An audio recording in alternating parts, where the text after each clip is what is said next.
साल 2008 जब मैं नीतीश कुमार अपने पूरे परिवार के साथ चोल में रहता था। मेरे घर आई बाबा, मुझे और मेरी छोटी बहन अंजू को मिलाकर हम 4 लोग थे। वैसे तो चोल में कई परिवार रहते थे, लेकिन जो हमारे बाजू वाला ही घर था उसमें एक औरत रहती थी, एक अजीब सी औरत।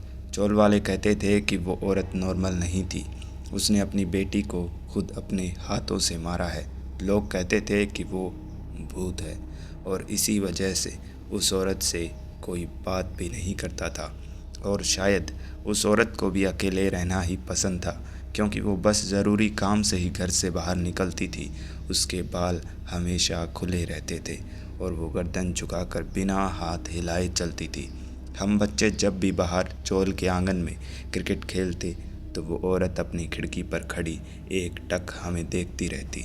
कुछ बच्चे उसका मजाक उड़ाते और कुछ बच्चे उसकी तरफ देखने से भी खौफ खाते थे, लेकिन मैं न तो उसका मजाक उड़ाता और न ही उससे डरता था, क्योंकि मैंने एक किताब में पढ़ा था कि भूत भूत जैसा कुछ नहीं होता।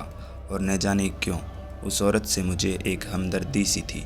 लेकिन आई बाबा हमेशा उस औरत के बारे में बात करने पर भी डांटते थे। मुझे आज भी याद है वो दिन। पूरी चोल के लोग उस दिन किसी इलेक्शन रैली में गए थे। चोल में कोई था तो हम बच्चे और वो औरत। हम आंगन में क्रिकेट खेल रहे थे जब पहली बार मेरे शॉट से बॉल उसी औरत के घर में चली गई। कोई भी उस घर में उस औरत के घर जाकर उससे बॉल मांगने के लिए तैयार नहीं था, लेकिन शॉट मैंने मारा था, इसीलिए बॉल भी मुझे ही लानी थी। और मुझे इस बात से कोई तकलीफ़ भी नहीं थी। और आई बाबा भी घर पर नहीं थे, तो मुझे डांटने वाला भी कोई नहीं था। इसीलिए मैं दौड़कर उस औरत के घर के दरवाजे पर पहुंचा और बाहर से ही आवाज़ लगाई, आंटी, आपके घर में हमारी बॉल आई है, क्या आप कृपया करके हमारी बॉल लौटा देंगी? लेकिन अंदर से कोई जवाब नहीं आया। इसीलिए मैं घर के अंदर दाखिल हुआ। इधर उधर देखता हुआ मैं आगे बढ़ रहा था, लेकिन वो औरत मुझे कहीं दिखाई नहीं दे रही थी। घर में एक अजीब सा सन्नाटा और एक महक फैली हुई थी। मैंने इधर उधर ज़मीन पर नज़रें घुमाई, ये देखने के लिए कि कहीं बॉल पड़ी दिख जाए तो मैं लेकर निकलूं। लेकिन मुझे बॉल तो नहीं, बल्कि एक लाल कुर्सी दिखाई दी, जो मेरी आंखों के सामने एक बार पीछे खिसकी और फिर आगे, ऐसे मानो उस पर कोई बैठा हो। सच कहूँ तो उस वक्त मुझे डर लगने लगा था। और फिर वो अंदर वाले बंद कमरे से आती दरवाज़ा पीटने और गिड़गिड़ाने की आवाज़। छोड़ दो मुझे, मुझे मत मारो, मुझे जाने दो मुझे, मत मारो मुझे, प्लीज़ मत मारो मुझे। डर तो इस आवाज़ को सुनने के बाद बहुत लग रहा था, लेकिन फिर मैंने सोचा कि शायद वो आंटी किसी तकलीफ़ में है, और यही सोचकर मैं उस कमरे के दरवाजे पर गया और दरवाज़ा खोला। दरवाज़ा खुलते ही मैंने देखा कि वो औरत ज़मीन पर गिरी हुई थी। उसकी आंखें खुली और गर्दन मेरी ही तरफ थी, जैसे मानो वो मुझे ही देख रही थी। डर के मारे मैंने हवा की एक घूंट भरी और तभी वो औरत अचानक से खड़ी हुई, ऐसे जैसे उसके बाल पकड़कर उसे किसी ने खड़ा किया हो। वो औरत मेरी ही तरफ देखते हुए गैस सिलेंडर तक बढ़ी, लाइटर उठा के स्टोव जलाया और मेरी आंखों के सामने उस औरत ने अपना चेहरा जलते स्टोव पर रख दिया। उसका चेहरा जले जा रहा था और वो एक अजीब सी आवाज़ निकाले जा रही थी। शायद उस वक्त मेरे पैरों की जान ही निकल गई थी। जो 2 मिनट तक मैं खड़ा वो सब देखता रहा, लेकिन फिर मैंने अपनी पूरी हिम्मत जुटाई और दौड़ा उस घर के बाहर की तरफ। वहाँ से निकलकर मैं सीधा अपने घर पहुँचा और खिड़की बंद करके चादर ओढ़कर बिस्तर पर दुबक कर लेट गया। और तब तक लेटा रहा जब तक आई बाबा घर पर नहीं आए। मैंने उनको सारी बात बताई कि कैसे उस औरत ने मेरी नज़रों के सामने खुद को जलाकर मार डाला। तो पहले तो आई ने मुझे बहुत डांटा और फिर मेरी नज़र उतार कर बाहर फेंकी। रात तक मैं कुछ अच्छा महसूस कर रहा था। खाना खाने के बाद मुझे नींद तो आई, लेकिन बहुत देरी से। खैर 2-3 दिन बीत चुके थे, किसी ने उस औरत को नहीं देखा था।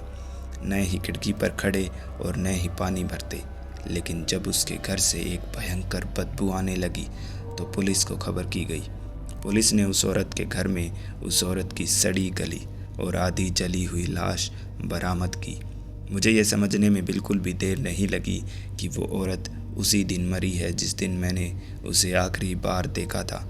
पुलिस वालों ने उस औरत की मौत का कारण केवल एक हादसा बताया, लेकिन मुझे कहीं ना कहीं ये सब कुछ और लग रहा था। उस औरत के खुले मुंह और जले चेहरे वाली लाश हमारे घर के सामने से ले जाई गई।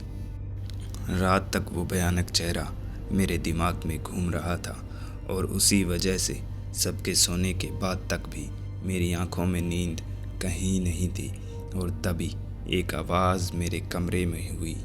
चद्दर मुंह से हटाकर देखी तो वो बॉल जो मेरे शॉट से उस भयानक औरत के घर में गई थी, वही बॉल मेरे कमरे में उछल रही थी। और उस बॉल के पीछे मेरी छोटी बहन अंजू खड़ी थी। उसने बाल बिखेर रखे थे और वो बिना पलक झपकाए बस बड़ी बड़ी आँखों से मेरी तरफ देखे जा रही थी। मैं सोच ही रहा था कि इतने ही रात गई, ये मुझे ऐसे क्यों देख रही है। और तभी अंजू एक भयानक सी आवाज़ में बोली, तुझे तेरी बॉल लौटाने आई हूँ।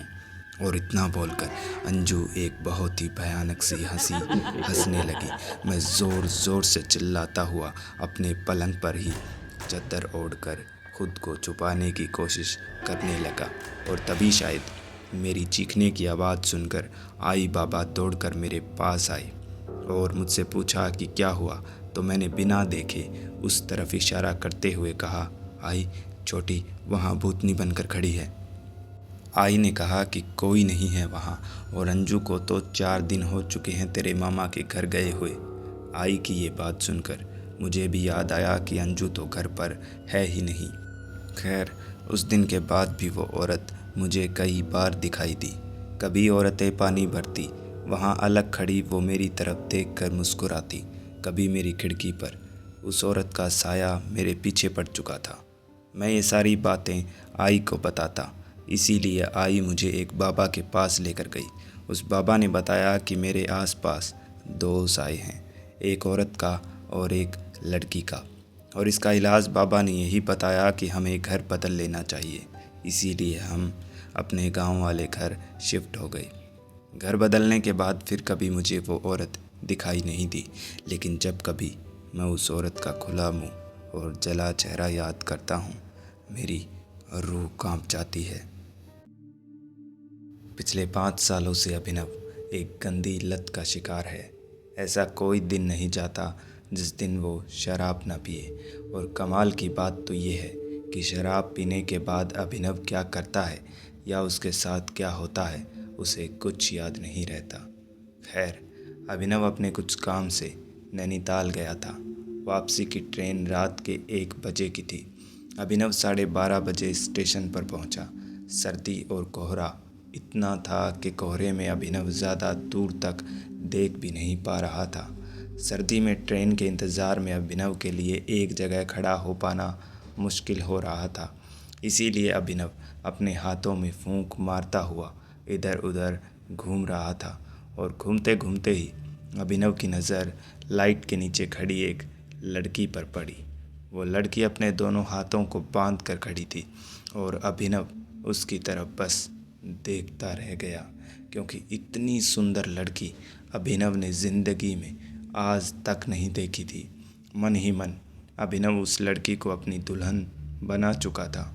अभिनव ने पास जाकर उस लड़की से बात करने की सोची कि तभी पहले ट्रेन का हॉर्न और फिर कुछ ही पलों में ट्रेन प्लेटफॉर्म पर आकर रुकी। जिस डिब्बे में वो लड़की सवार हुई, अभिनव भी पीछे पीछे उसी डिब्बे में चढ़ गया। डिब्बे में उस लड़की और अभिनव के अलावा 2-4 लोग ही थे। जिस बर्थ पर वो लड़की बैठी, उसी बर्थ की सामने वाली बर्थ पर अभिनव बैठा। और 2 मिनट उस लड़की को घूरने के बाद अभिनव ने उस लड़की से बात करने की कोशिश की। If you don't mind madam, क्या मैं आपका नाम जान सकता हूँ? लड़की ने नज़रें उठाकर अभिनव को सर से लेकर पैर तक देखा और फिर ऐसे नज़रें फेरी मानो उस लड़की को अभिनव ज़रा भी पसंद न आया हो। लेकिन अभिनव को कैसे भी करके उस लड़की से बात करनी ही थी। इसीलिए अपनी हिम्मत को टेम्परेरी बूस्ट करने के लिए अभिनव खड़ा होकर दरवाजे पर गया। अपनी कोट की जेब से एक शीशी निकाली। अभिनव होश में ही रहे, इसीलिए अभिनव वो शीशी आधी ही पीना चाहता था, लेकिन मुंह पर लगाने के बाद कब वो शीशी उसके गले से नीचे उतरी अभिनव को पता ही नहीं लगा। और फिर वही हुआ जो अक्सर होता है। अभिनव को होश आया तो अपनी बर्थ पर लेटा था और सुबह के 7 बज चुके थे। कुछ ही मिनटों में उसका स्टेशन भी आने वाला था। पूरे डिब्बे में जब अभिनव को वो लड़की कहीं नहीं दिखी तो अभिनव को अपने आप पर बहुत गुस्सा आया, क्योंकि वो जब शराब के नशे में था तभी वो लड़की अपने किसी स्टेशन पर उतरी होगी और अभिनव उसका नाम तक नहीं जान पाया। खैर, स्टेशन से अभिनव सीधा अपने घर पहुंचा। नहाने धोने की सुध तो अभिनव को वैसे भी नहीं थी, इसीलिए कुछ खाकर वो सोने चला गया। पूरे दिन सोने के बाद रात को अभिनव अपने आप से ही सरदर्द का बहाना करके शराब की एक बोतल लेकर बैठा और शराब पीना शुरू किया। धीरे धीरे अभिनव मदहोश होने लगा था। अभिनव आंखें आधी बंद होते ही पीछे की तरफ मदहोश होकर गिर पड़ा और अभिनव के कानों में दरवाज़ा खुलने की आवाज़ हुई। अभिनव को होश आया तब रात के 2 बज चुके थे। अभिनव को पूरे शरीर पर एक जलन महसूस हो रही थी, इतनी तेज जलन जिससे अभिनव चीखने लगा था। अभिनव दौड़कर मिरर के सामने गया और शर्ट उतारी तो अपने ही बदन को देखकर अभिनव को अपनी आँखों पर यकीन नहीं हो रहा था, क्योंकि उसके पूरे शरीर पर जलने के ऐसे निशान थे मानो जलती सिगरेट उसके बदन पर लगाकर बुझाई गई हो। और तभी मिरर में अभिनव को बिस्तर के साइड में रखी टेबल पर रखी एस्ट्रे दिखी, जिसमें से धुआं निकल रहा था। इसका मतलब साफ था कि अभिनव के बेहोश होने के बाद अभिनव के घर में कोई आया और उसने ऐसा किया। अभिनव बिल्डिंग के गार्ड के पास गया तो उसने तो यही कहा कि अभिनव से मिलने तो कोई नहीं आया था, लेकिन अभिनव नशे की हालत में ये सब खुद भी नहीं कर सकता था, क्योंकि शराब की लत तो ज़रूर थी अभिनव को, लेकिन वो सिगरेट नहीं पीता था। खैर, सुबह होते ही डॉक्टर को दिखाकर अपने जले बदन की दवाई ली अभिनव ने। और कमाल ये हुआ कि शाम को दवाई लगाने के लिए जब अभिनव ने अपनी शर्ट उतारी तब उसके बदन पर कोई जलने का निशान नहीं था। लेकिन उस रात भी अभिनव शराब पीकर सोया और उठा जब वैसे ही जलने के निशान उसके पूरे बदन पर थे, और वैसे ही ये निशान भी शाम तक अपने आप ठीक हो गए। 3-4 दिन तक अभिनव के साथ ऐसा लगातार हुआ। अभिनव जानना चाहता था कि आखिर कौन है जो उसके साथ ऐसा कर रहा है। उस दिन अभिनव ने ठानी कि वो शराब नहीं पिएगा और देखेगा कि कौन आता है उसके घर, और अभिनव ने वैसा ही किया। उस दिन अभिनव ने शराब नहीं पी और बिस्तर पर लेटकर इंतज़ार करने लगा उस बिन बुलाए मेहमान का। और रात के करीबन 12:30 बजे अभिनव के कमरे का दरवाज़ा खुला और फिर बंद हुआ, और कमरे में आने की किसी के कदमों की आवाज़ तो हुई, लेकिन अंदर अभिनव को कोई दिखाई नहीं दिया। कुछ ही देर में वो कदमों की आवाज़ शांत हुई और तभी अभिनव के कमरे की लाइट्स अपने आप ऑफ हो गई और अभिनव को ठीक अपने सामने 2 चमकती आंखें दिखाई दी। अभिनव बोला, कौन है वहाँ, कौन है? तो एक आवाज़ अभिनव ने सुनी जिसने सर से लेकर पैर तक अभिनव को झकझोर कर रख दिया। मुझे भूल गए अभिनव। कमरे में 2 चमकती आंखों के अलावा अभिनव को कुछ दिखाई नहीं दे रहा था, लेकिन फिर भी ये आवाज़ अभिनव के रोंगटे खड़े कर रही थी। अभिनव ने तुरंत उठकर लाइट स्विच ऑन किया और उसी के साथ अभिनव ने कमरे में हर तरफ नज़र घुमाई, लेकिन उसे कहीं कोई नहीं दिखा। लेकिन ये कैसे मुमकिन था? कमरे में 2 आंखें दिखाई देना, किसी की आवाज़ आना, लेकिन कमरे में किसी का ना होना, आखिर ये सब कैसे मुमकिन था। अभिनव बस ये सब ही सोच रहा था कि उसे किचन से एक आवाज़ सुनाई दी। अभिनव धीमे धीमे किचन तक बढ़ रहा था और आवाज़ लगातार हुए जा रही थी। किचन में पहुंचते के साथ ही अभिनव ने जो देखा वो देखकर उसे अपनी आँखों पर यकीन नहीं हुआ, क्योंकि शादी के जोड़े में एक लड़की किचन में बर्तनों को इधर उधर हिलाती अभिनव की तरफ पीठ करके खड़ी थी। अभिनव ने पुकारा, कौन है आप और अंदर कैसे आई?" उस लड़की ने जवाब दिया, "मैं तुम्हारी दुल्हन।" और इतना बोलकर धीमे धीमे गर्दन उस लड़की ने अभिनव की तरफ घुमाई और उस लड़की का चेहरा देख अभिनव की रगों में बहता खून बिल्कुल ठंडा पड़ गया, क्योंकि किचन में शादी के जोड़े में खड़ी वो लड़की कोई और नहीं बल्कि वही लड़की थी जिसे अभिनव ने ट्रेन में देखा था और उससे पहली नज़र में प्यार हुआ था। लेकिन अब उस लड़की का चेहरा ऐसा था मानो उसे किसी ने मुंह के बल पत्थरों पर घसीटा हो। अभिनव चीखा और दौड़ा अपने बेडरूम की तरफ। बेडरूम में पहुंचकर अभिनव दरवाज़ा बंद करके अपने बिस्तर पर डरा सहमा सा बैठा और अपने दोस्त कुणाल को फ़ोन लगाया और उसे सारी बात बताकर उसे अपने घर आने को कहा। लेकिन कुणाल अच्छे से जानता था अभिनव के लत के बारे में, इसीलिए अभिनव की बात सुनकर कुणाल ने फ़ोन स्विच ऑफ कर लिया। बाहर से अजीब अजीब आवाज़ें आती रही, तो इस डर को ख़त्म करने का एक ही इलाज था अभिनव के पास, शराब। अभिनव ने अपने बिस्तर पर बैठकर उस जहर को अपने गले से उतारा और मदहोश होकर बिस्तर पर गिर पड़ा। अपनी बंद होती हुई आंखों से अभिनव देख पा रहा था कि उसके बालों में वही लड़की उसके पास बैठकर हाथ फिरा रही है। अभिनव को जब होश आया तो उसके आसपास पुलिस खड़ी थी। उनमें से एक इंस्पेक्टर ने अभिनव से कहा, "अच्छा हुआ जनाब, आपको खुद ही होश आ गया। शुक्र मनाइए, हमको मेहनत नहीं करनी पड़ी। अब चलिए थाने, आपके खिलाफ कत्ल का मुकदमा दर्ज है।" दरअसल जो लड़की अभिनव को ट्रेन में मिली थी उसका नाम स्नेहा था। स्नेहा नैनीताल से अपने घर अपनी बहन की शादी में जा रही थी, लेकिन अभिनव ने नशे की हालत में स्नेहा के साथ ज़बरदस्ती की और जब स्नेहा ने चिल्लाना शुरू किया तो अभिनव ने स्नेहा को चलती ट्रेन से नीचे फेंक दिया।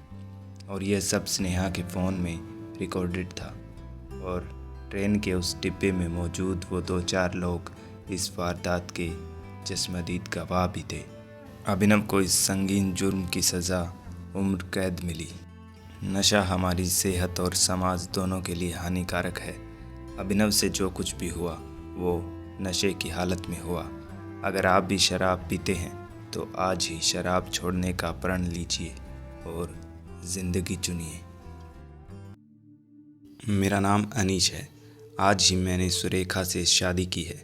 बहुत खुश थी सुरेखा जब मैं उसे अपने घर लेकर आया, लेकिन उससे भी ज़्यादा मुझे खुशी थी इस शादी से, क्योंकि आज मैं अपनी मंजिल के एक कदम और करीब पहुंचने वाला था। खैर, घर जाते ही सुरेखा थकान के कारण सो गई।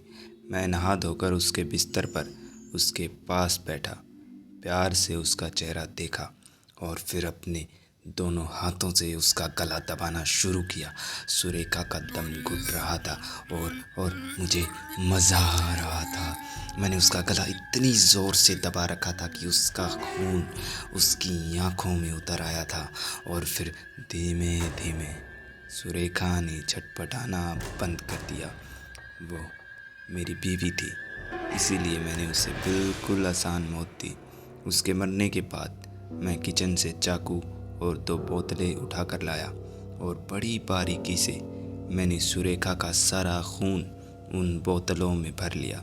सुरेखा के खून से दूसरी बोतल पूरी भर गई थी, जबकि इससे पहले मैंने जिन 4 लड़कियों को मारा था उनके खून से दूसरी बोतल आधी ही भरती थी।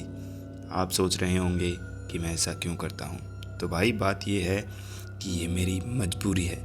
बचपन से ही मुझे एक सपना रोज़ आता है कि 6 लड़कियों के खून से अगर मैं अमावस की रात को अपने बदन को धो लूँगा तो इस दुनिया का सबसे ताकतवर इंसान बन जाऊँगा मैं। और मुझे चाहिए बस ताकत। और मैं जब इनको मारता हूँ ना तो मुझे अंदर ही अंदर बहुत जल्द मिलने वाली उस ताकत का एहसास होता है। खैर, मैं 5 लड़कियों को तो मार चुका हूँ और छठी यानी डिम्पी, उसे भी मैंने अपनी बातों के जाल में फंसा लिया है। 4 दिन बाद अमावस की रात है और कल रात मैं डिम्पी से मिलने जाने वाला हूँ, उसी के घर। उसने बताया है कि वो यहाँ अकेली रहती है, तो उसे मारने में मुझे ज़्यादा मेहनत नहीं करनी पड़ेगी। वक्त और जगह के मुताबिक मैं डिम्पी के घर के सामने पहुंचा। डिम्पी का घर शहर से बाहर जंगल से थोड़ा पहले ही था। आसपास दूसरा कोई घर नहीं था। पता नहीं डिम्पी लड़की होकर यहाँ अकेली क्यों रहती थी। खैर, मैंने जाकर दरवाज़ा खटखटाया और अंदर से सजी धजी डिम्पी ने दरवाज़ा खोला। बिजली नहीं थी शायद घर में, इसीलिए पूरे घर में मोमबत्तियाँ जल रही थी। डिम्पी मुझे ऊपर के कमरे में लेकर गई।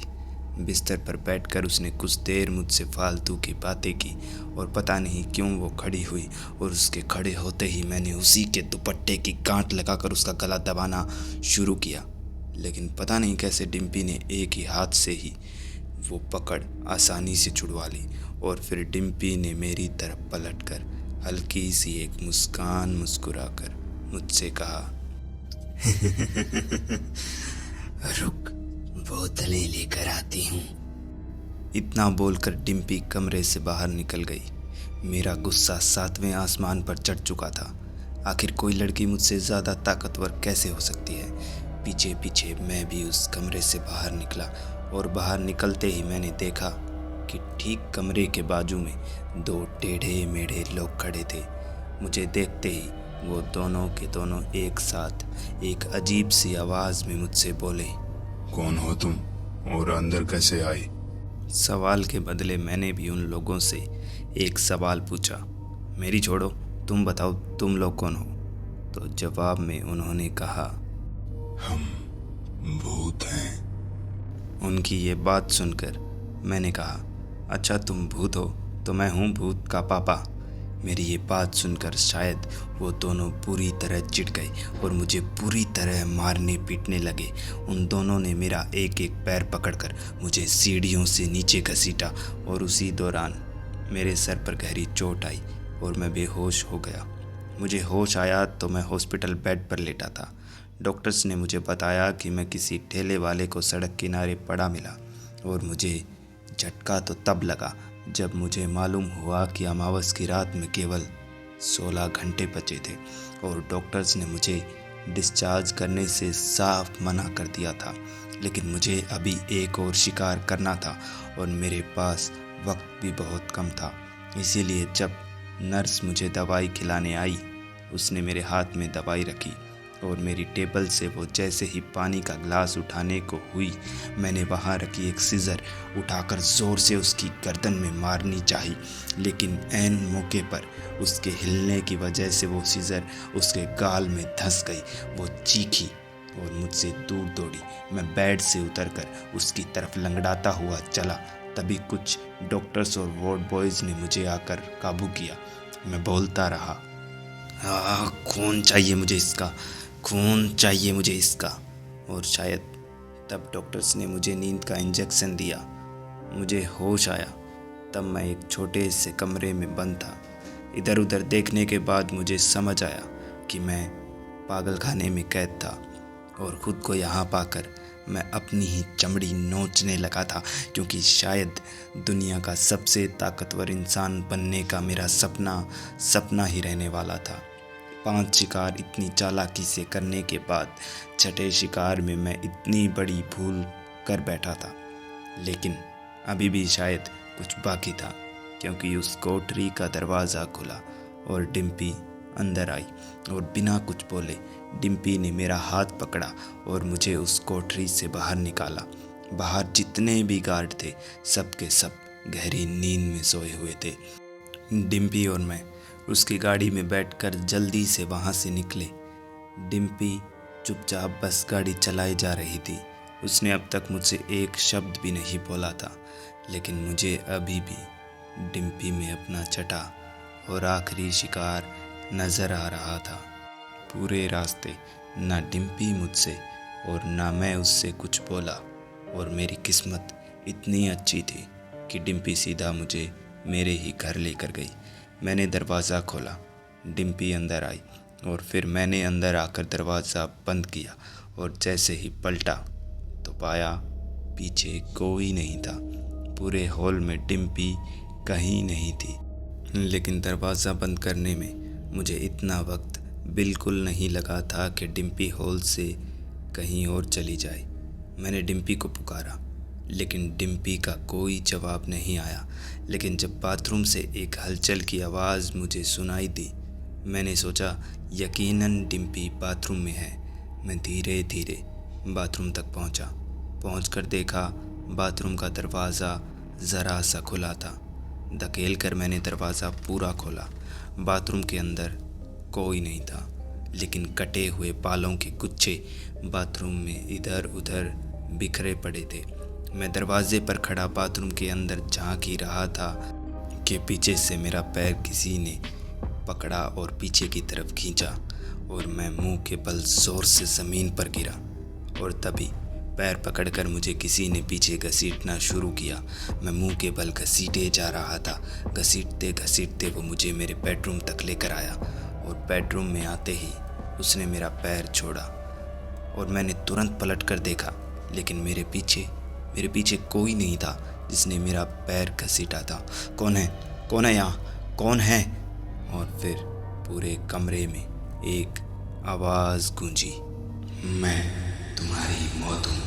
आज अमावस की रात है और तेरी आखिरी है कमीने। ये गूंजती आवाज़ शांत हुई और उसी के साथ डिम्पी मेरे कमरे में दाखिल हुई। उसको देखते ही मैंने गुस्से में उससे कहा, हे, तू मेरे साथ खेल मत खेल, मैं जानता हूँ ये सब तू ही कर रही है। डिम्पी ने इस बात का जवाब ज़रा सा मुस्कुरा कर दिया। तू ये तो जान गया कि ये सब मैं कर रही हूँ, लेकिन तू ये नहीं जान पाया कि मैं डिम्पी नहीं नंदनी हूँ। जैसे तूने मुझे तड़पा के मारा, वैसे ही आज तू मरेगा। दरअसल नंदनी अनीश का पहला शिकार थी। नंदनी के चाचा और उसके पिता ने कर्ज लेकर उसकी शादी अनीश से की, लेकिन जब अनीश ने नंदनी को बेरहमी से मारा तो नंदनी के चाचा और उसके पिता ये सदमा सहन नहीं कर पाए और दोनों ने खुदकुशी कर ली। ये दोनों वही थे जिन्होंने अनीश को डिम्पी या नंदनी के घर में पूरी तरह पीटा। खैर, अनीश इससे आगे कुछ नहीं लिख पाया। 3-4 दिन बाद जब अनीश के घर से एक बदबू पूरी बिल्डिंग में फैली तो पुलिस को बुलाया गया। पुलिस को अनीश के बेडरूम में अनीश की गला कटी लाश मिली। उसका सारा खून बहकर फर्श पर सूख चुका था और अनीश के हाथ में एक छुरा था। अनीश के फ्रिज से 10 खून की बोतलें मिली। पुलिस ने अनुमान लगाया कि अनीश काला जादू करता था, और जब कोई उसके झांसे में नहीं आया तो मजबूरन अनीश को खुद को ही अपना शिकार करना पड़ा।